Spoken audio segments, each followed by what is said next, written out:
The certified letter arrived on a Tuesday. Cynthia Pemberton, HOA president, had voted to foreclose on my property for unpaid dues totaling $14,000. Dues I'd refused to pay because, as I'd told her 8 times in writing, I wasn't part of her homeowners association. She didn't believe me. She thought I was just another deadbeat trying to dodge responsibility. What she didn't know was that I'd spent 23 years as a land surveyor, and I knew exactly what I was looking at when I pulled the county records 6 months earlier. Their subdivision plat, the legal document that created the HOA and bound all properties to it, had never been properly recorded, which meant Ridgewood Estates wasn't legally a subdivision at all. Let me tell you how we got here. My name is David Marsh. I'm 57 years old, and I've been a licensed land surveyor in Oregon since 1999. I own Marsh & Associates Land Surveying. Just me and 2 field techs now, but we've mapped everything from urban subdivisions to remote timber tracts. I know boundary law the way a mechanic knows engines. It's not just lines on paper. It's history, intent, and legal precision. Drop a comment below and tell me where you're watching from. Ever dealt with an HOA that didn't know its own legal foundation? I bought my lot in 2019. 5 acres on the eastern edge of Ridgewood Estates, bordering National Forest. The property had been on the market for 2 years. Overpriced, the listing agent admitted, but the seller was stubborn. When he finally dropped to $190, I jumped. It was listed as Lot 24, Ridgewood Estates subdivision. The description mentioned HOA dues of $800 annually. Standard stuff. I paid cash, got title insurance, closed in 60 days. I didn't plan to build right away. My daughter was finishing college, my mother's health was declining, and I had a paid-off house in town. The lot was an investment. Someday I'd build a cabin, maybe retire there. For now, it could sit. I paid the first year's HOA dues without question. $800 to an account listed on the welcome letter. The HOA seemed low-key. No meetings I needed to attend as a non-resident lot owner, no complaints. Fine by me. Year 2, the dues notice came from a new address. The HOA had changed management companies. The fee was now $1,200. I called the management company. A board woman named Trish explained that the board had voted to increase dues to cover road maintenance and a new gate system at the subdivision entrance. I don't use the roads, I said.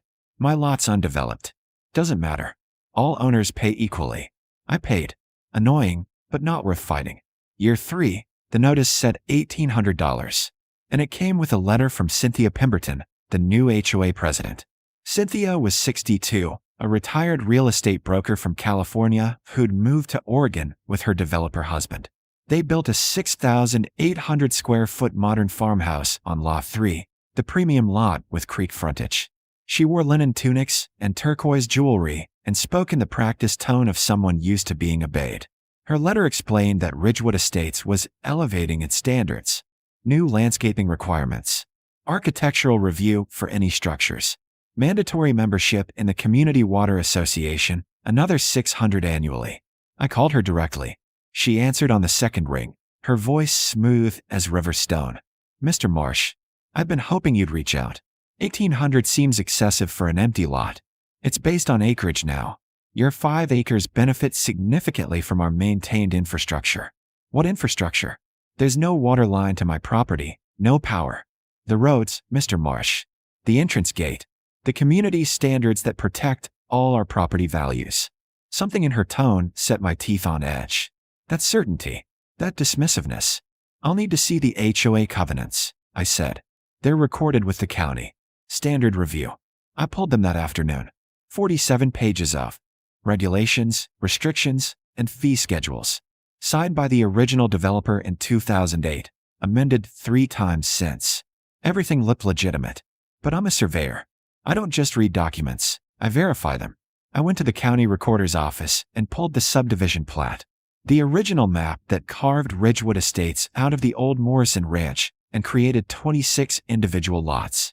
The plat was dated September 2008, signed by the developer, the county surveyor, and the planning director. But the recording stamp was missing.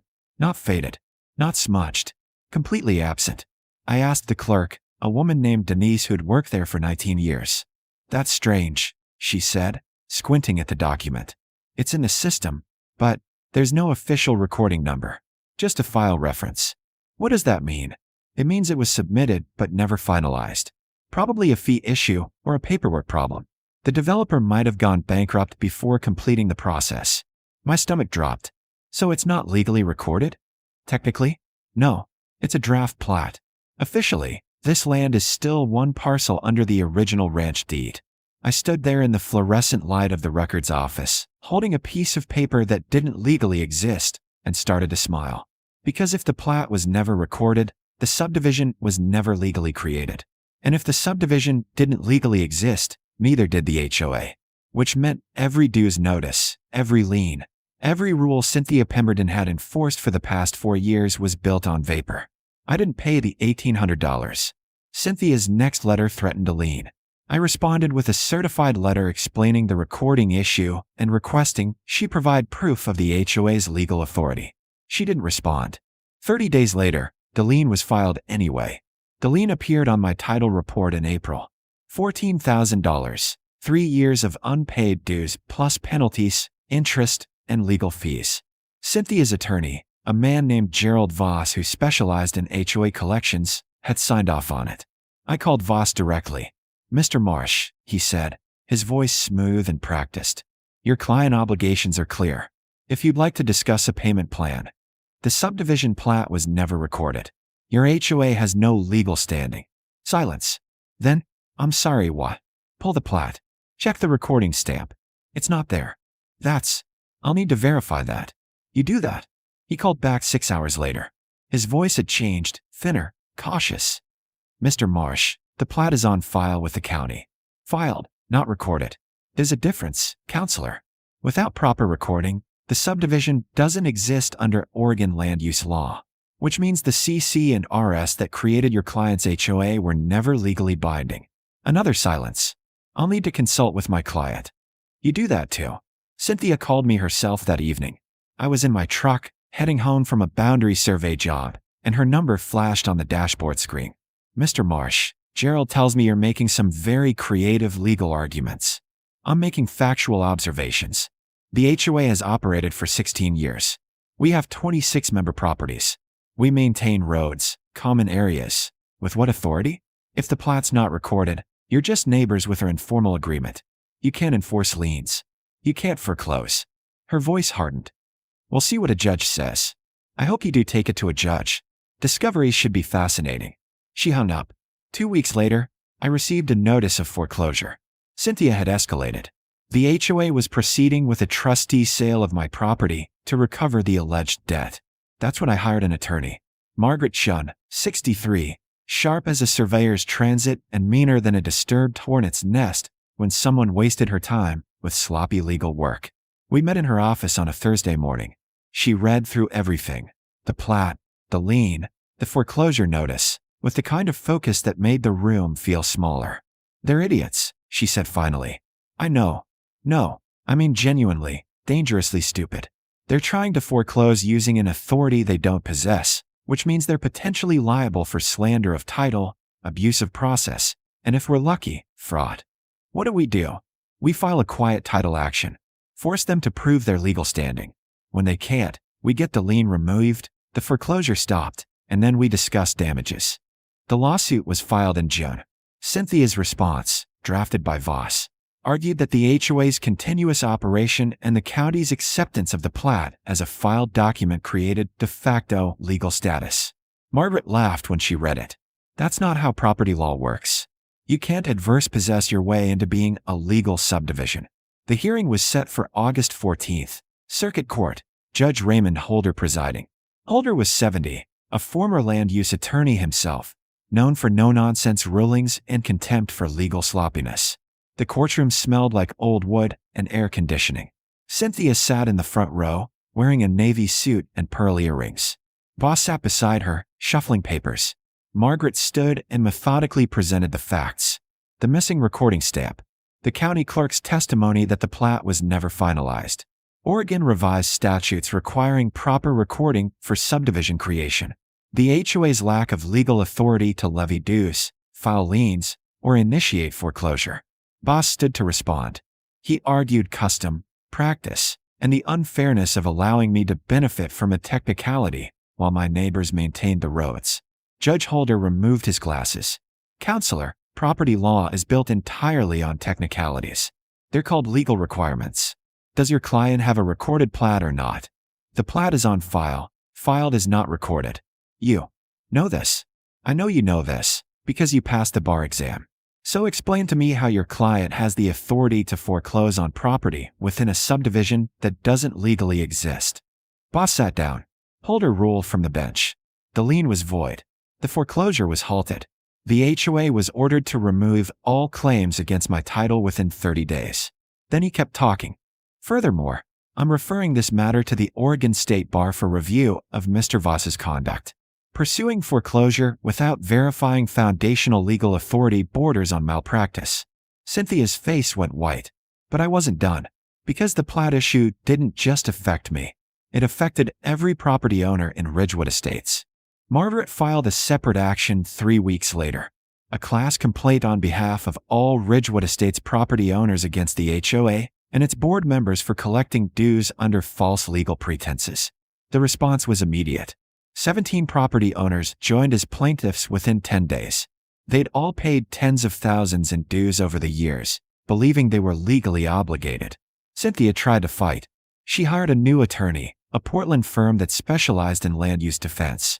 They argued that the county's acceptance of building permits and utility connections within Ridgewood Estates created implied ratification of the subdivision.